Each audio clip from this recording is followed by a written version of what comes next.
Hey guys, so today I have this new trading strategy which I'm going to backtest for you over 100 trades. I will tell you about the indicators we're going to be using, show you a few examples, and then perform the 100 trade backtest for you.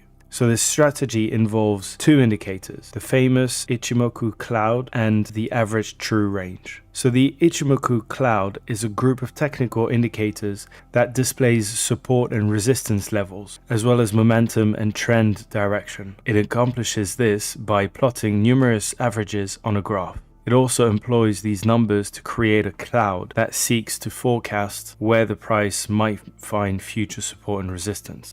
So here are some details about how the Ichimoku cloud and the average true range indicators are calculated. So if you are interested into exactly how the Ichimoku cloud is calculated and all of its components, there will be a section at the end of the video. So this backtest is based on the 4-hour time frame with a 1-to-3 risk-reward ratio, which means every dollar that we risk, we aim to make $3. So here is the strategy. A buy signal is formed when the green line, known as the Chiku line, rises from below the price action to cross above it. And similarly, a sell signal is formed when the Chiku line, the green line, crosses below the price action. The second rule is that we place the stop loss at 1 ATR. The third rule is we can only have a maximum of 2 trades, one long and one short at all times. And another key rule is that we move the stop loss to break even as soon as the profit is equal to the max risk per trade. And the fifth rule is we keep a 1-to-3 risk reward ratio.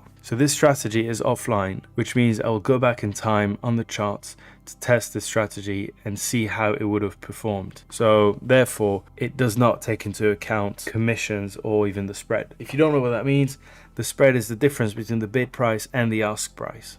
So at any given time, you can buy or sell an instrument. Usually the broker's commission is the difference between the price at which you will buy the asset, which is called the ask price, and the price at which you will sell the asset, which is called the bid price. All right, so let's get on the charts now so I can show you a few examples of the trades, and then we will dive into the 100 trades backtest. So here we are with a few examples of trades that follow the strategy that we just covered. So here the cloud turns red, so we go short with a stop loss of 1 ATR. So as you can see here, 19. We take a short with a stop loss of 19, a 1-to-3 risk reward ratio.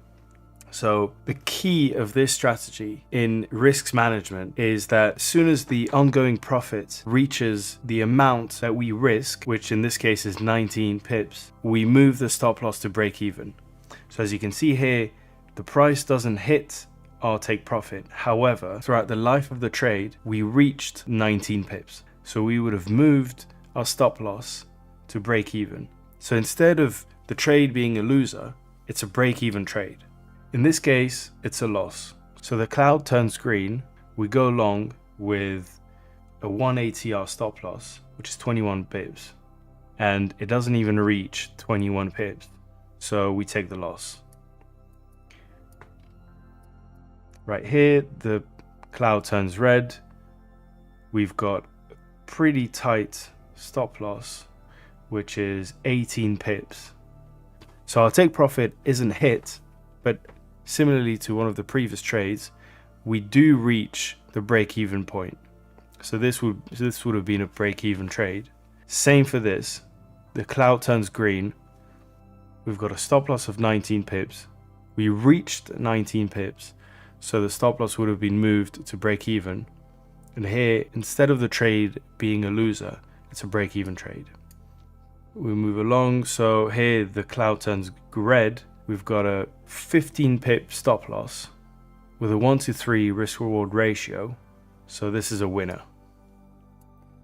And then the next one, the cloud turns green. We take a long with a 25 pip stop loss. We reach the 25 pips within the life of the trade. So this would have been a break-even trade. So as you can see, this technique allows recovering from losing trades. So this will definitely improve the performance of the strategy. All right, so let's go ahead and do the 100 trade backtest, and I'll see you for the results.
So there you go, guys. The results of the back testing.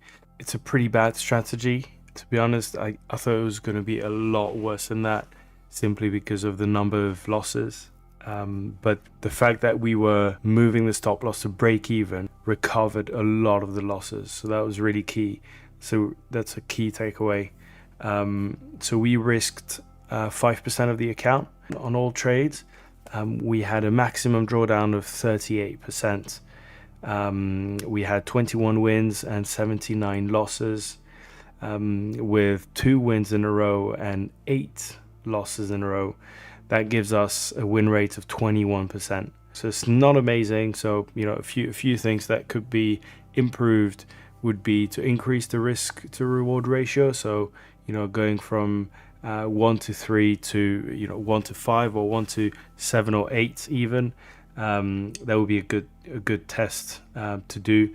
So we ended up taking a loss of 9.1% over 872 days. So there you go. Let me know what you guys think, and if you can think of any new strategies that you want me to backtest, let me know in the comments. See you in the next video. Goichi Hosoda, a Japanese journalist, created the Ichimoku cloud, which was first published in the late 1960s. It has a larger number of data points than a traditional candlestick chart. While it may appear sophisticated at first glance, individuals who are accustomed with chart reading will find it pretty simple to comprehend with well-defined trading indications. So how do you calculate the Ichimoku cloud?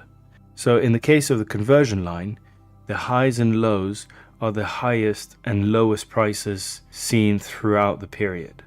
For example, the highest and lowest prices seen during the last 9 days.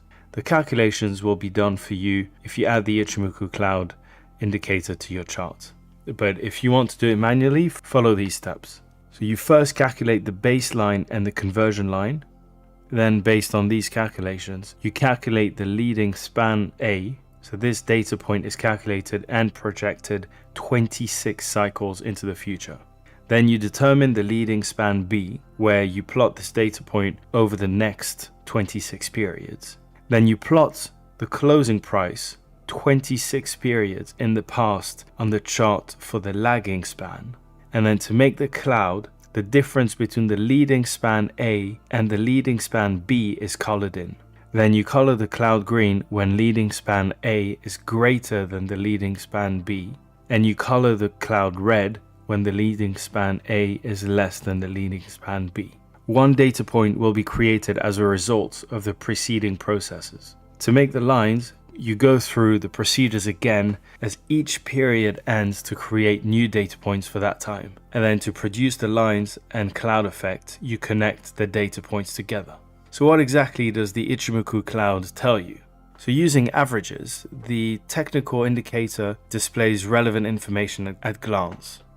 When the price is above the cloud, the overall trend is up. And when the price is below the cloud, the trend is down. And when the price is in the cloud, trend is trendless or transitioning. So when leading span A rises and crosses above the leading span B, the uptrend is confirmed, and the space between the lines is typically colored green.